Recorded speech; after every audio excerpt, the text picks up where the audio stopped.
लोगोफोर गिबियावनो नोंथांमोन गासैखौबो आंनि गुबुन मोनसे गोदान भिडिअ बरायग्रोनाय जालायबाय लोगोफोर। स' नोंथांमोन गासैनिसिमबो आसा खालामो भिडिअखौ फार्स्टनिफ्राय जोबजासिमहालागै नायलांगोन होननानै। एक्चुअलि लोगोफोर नोंथांमोनाथ' मिथिखाबाय जानांगौ एसेबाबो भिडिअनि थाम्बनेल एबा टाइटेलाव नायनानै। स' लोगोफोर दिनैहाय आं बर'नि मोनसे गोदानै फैनाय एबा गोदानै रिलिज जानाय अफिशियेल मिउजिक भिडिअनि सायाव गोदानै आपडेट्सखौ लानानै फैलायबाय लोगोफोर। स' नोंथांमोना बेनिखायनो भिडिअखौ जोबजासिमहालागै नायलांबाय थाबानो जाबाय लोगोफोर। थ' लोगोफोर बे गोदानै फैनाय अफिशियेल मिउजिक भिडिअनि टाइटेलानो जाबाय आंनि गोसोनि। एक्चुअलि लोगोफोर बे गोदानै फैनाय अफिशियेल मिउजिक भिडिअनो गाहायै फाव खालामदों बिथां अर्जुन आरो मिथि नार्जारि लोगोफोर।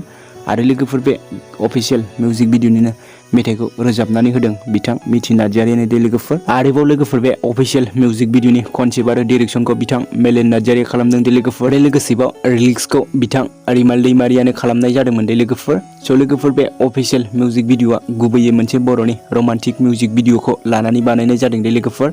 थ' लोगोफोर नोंथांमोना जाय रमान्टिक मिउजिक भिडिअखौ नायनो मोजां मोनो नोंथांमोना अब्ला दायो दोहौ माल्टिमिडिया इउटुब चेनेलाव थांनानै बे गोदानै फैनाय अफिशियेल मिउजिक भिडिअखौ इउटुबनि गेजेरजों उदाङै नायहैबानो नुनो मोनगोन लोगोफोर। थ' लोगोफोर भिडिअआ नायनो जोबोर मोजां खादो लोगोफोर। नोंथांमोनाबो जाय नायाखै नायहैबानो जाबाय लोगोफोर।